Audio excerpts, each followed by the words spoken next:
The NFL appears to be firing back at wide receiver Antonio Brown, who is threatening potential legal action if he can't wear his old helmet on the field.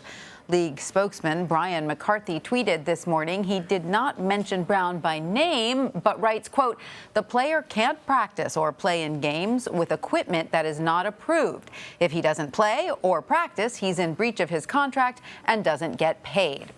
A few days ago, the Oakland Raiders receiver said he intends on wearing his old helmet this season, but the NFL says it isn't safe enough. Brown believes the old one is safer, and his legal team reportedly wants to, quote, hold the league liable if he's injured wearing the new one. Let's bring in Pete Briscoe. He's a senior NFL columnist for CBSSports.com. Pete, thank you so much for joining us. So for those who may have missed the details, help explain what this helmet controversy is. Is anyone calling it Helmetgate yet? And what's the latest?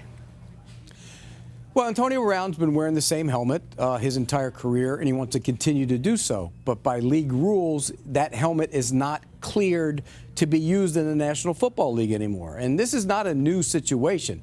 There have been other guys. Frank Gore, who played running back for the Miami Dolphins, wanted to use a helmet that he used in San Francisco early in his career, and he wasn't allowed to do so. So this is nothing new, and they're just trying to make the game safer by using helmets that are approved by the National Football League. Antonio Brown's in the wrong here. Just put on a new helmet and go play. All right. So Tom Brady also says he doesn't love his new helmet, though, and he's trying out a few of them. Why do players seem to be having issues with these new helmets? Well, I don't think it's so much to have issues with the new helmets. It's kind of like when you have a pair of sneakers or a pair of cleats, you get comfortable with a certain style. And when you have that style, they seem to fit. It makes you feel more comfortable as a player. Again, that's going back to some of those old-time helmets. They were much different in terms of what the inside of the helmet looked like. It might feel better, and it might make you more comfortable, but it's not a safer helmet. So I don't think this is anything in terms of something they prefer because of safety reasons. I think it's more of a comfort thing, and that's why they don't want to make the change. Right. It just doesn't feel as good. All right. So speaking of Tom Brady, he recently signed a contract extension with the New England Patriots. What are your expectations this year for Brady and defending Super Bowl champions? They're going to be right in the mix. All this talk of Tom Brady regressing at an advanced age of 42, I don't buy it. And he didn't have a great regular season in 2017 or 2018, but he came on in the playoffs, and we saw what Tom Brady can do, particularly in the Super Bowl. So I think the Patriots are the team to beat in the AFC again, and Tom Brady and Bill Belichick both being together make them that way. So for anybody out there who's thinking that maybe this could be the end of Brady as we know him, think again. Wow, quite a run. All right, now, there has been some buzz surrounding Daniel Jones's preseason debut with the New York Giants. It was a small sample size last Thursday, but the rookie quarterback completed all 5 of his passes and threw a touchdown. What did you make of his debut? Phenomenal. And I was at their minicamp practices in June and came away thinking this kid's significantly better than the people out there think he is. And there was a misperception about him. A lot of the draft writers, draft analysts thought that the Giants overdrafted him. But the reality is the NFL people like Daniel Jones a lot more than those people did, which is why he took all the criticism. Daniel Jones is going to be a good NFL quarterback. Now, should it happen this year? Will it happen this year? I do think it happens this year. I think they will open the season with Eli Manning as a starting quarterback. He'll play probably until they get eliminated from playoff competition, and then I think they go to Daniel Jones because he is their future. All right. Someone to watch then.